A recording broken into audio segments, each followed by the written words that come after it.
తవ్వే కొద్ది ఇప్పుడు నా ఫ్యాక్టరీ ఉంది, సపోజ్ నేను ఒక డిస్టిలరీ ఓనర్ని, ఒక మద్యం తయారు చేసే ఫ్యాక్టరీకి నేను ఓనర్ని.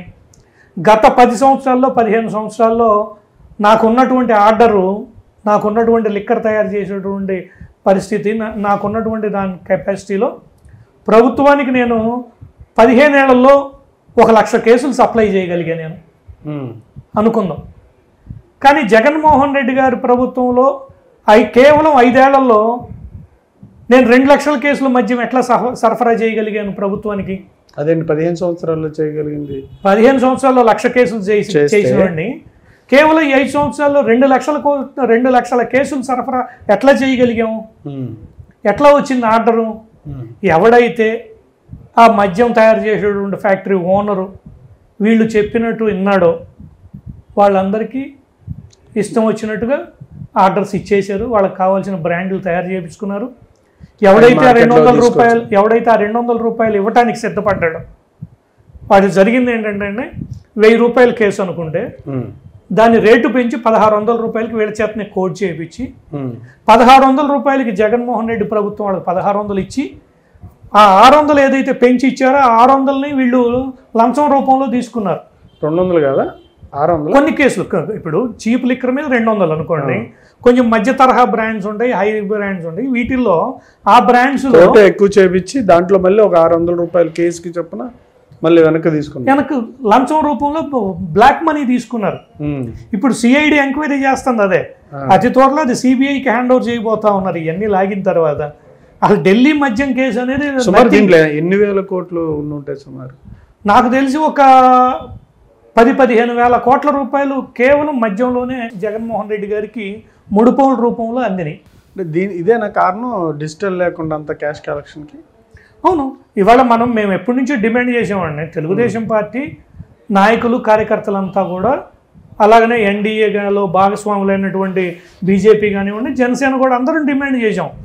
ఇప్పుడు కూరగాయలు అమ్ముకునేటువంటి వ్యక్తే గూగుల్ పేలు, ఫోన్ పేలు యాక్సెప్ట్ చేస్తూ ఉంటే 10 రూపాయలకి 20 రూపాయలకి ఇన్ని లక్షల కోట్ల రూపాయల ట్రాన్సాక్షన్ జరుగుతున్నటువంటి మద్యం షాపులో నువ్వెందుకు గూగుల్ పేని, డిజిటల్ పేమెంట్ని యాక్సెప్ట్ చేయట్లేదని అడిగాం మేము. నేను కూడా చాలాసార్లు చెప్పాను, ఏదైతే అక్కడ జరుగుతుందో, సపోజ్ ఒక షాపులో 100 కేసులు అమ్మారనుకోండి రోజుకి, ఒక 50 కేసులకు సంబంధించినటువంటి డబ్బులు మాత్రమే ప్రభుత్వానికి లెక్క వస్తుంది. మిగతా 50 కేసులు అమ్మినటువంటి డబ్బులు మొత్తం జగన్మోహన్ రెడ్డి గారి చేతుల్లోకి వెళ్తున్నాయి అని చెప్పేసి మేము ఆ రోజున ఆరోపణలు చేసాం. ఆ రోజున ఇప్పుడు మీ హయాంలో ఏమైనా డిజిటల్గా చేస్తున్నారా కలెక్షన్? 100% జరుగుతూ ఉంది. ఇప్పుడు జరుగుతూ ఉంది.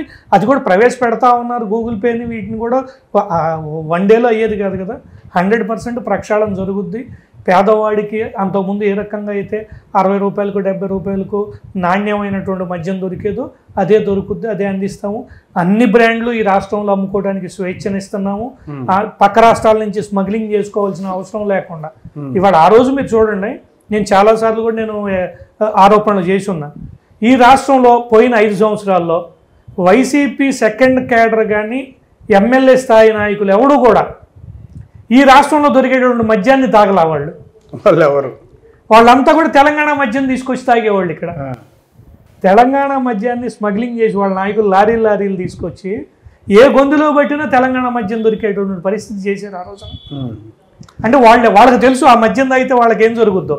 పేదవాడు ఏ రకంగా పెరాలసిస్ లేకపోతే న్యూరాలజికల్ నరాల బలహీనతలు వచ్చి ఎట్లా చనిపోతా ఉన్నారు అన్నీ చూశారు. కాబట్టి వాళ్ళ నాయకులు కానీ వాళ్ళ కార్యకర్తల్లో మెజారిటీ ఎవరైతే సెకండ్ గ్రేడ్ నాయకులు ఉన్నారో వాళ్ళు ఎవరు కూడా ఇక్కడ మద్యం తాగలే ఈ రాష్ట్రంలో. అంతా తెలంగాణ మద్యం ప్రతి శాఖలో అండి, ప్రతి దాంట్లో కూడా అవినీతే. ఇప్పుడు స్వతంత్ర భారతదేశంలో ఇంతమంది ముఖ్యమంత్రులు, ఇంతమంది ప్రధానమంత్రులు ఈ దేశాన్ని, రాష్ట్రాలని వేయలేరు కదా. ఏ నాయకుడికి కూడా ఇన్ని తెలివితేటలు లేవు. మద్యంలో ఈ రకంగా ఇన్ని వేల కోట్ల రూపాయలు అవినీతి చేయొచ్చు అని కానీ, ఇసుకలో ఇన్ని వేల కోట్ల రూపాయలు అవినీతి చేయొచ్చు అని కానీ, గ్రావెల్లో కానీ గ్రానైట్లో కానీ ప్రతి దాంట్లో ఇంత అవినీతి చేయొచ్చు అని బహుశా ఏ ముఖ్యమంత్రులకి పాత వాళ్ళకి తెలియదు.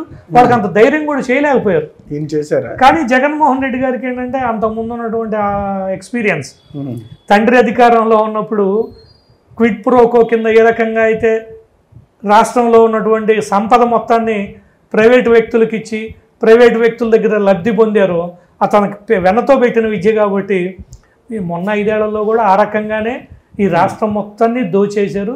ప్రతి దాంట్లో ఎంక్వైరీ జరుగుతూ ఉంది. ఈ ఎంక్వైరీ అవినీతిని తీయటానికే మాకు సంవత్సరం పట్టుద్ది.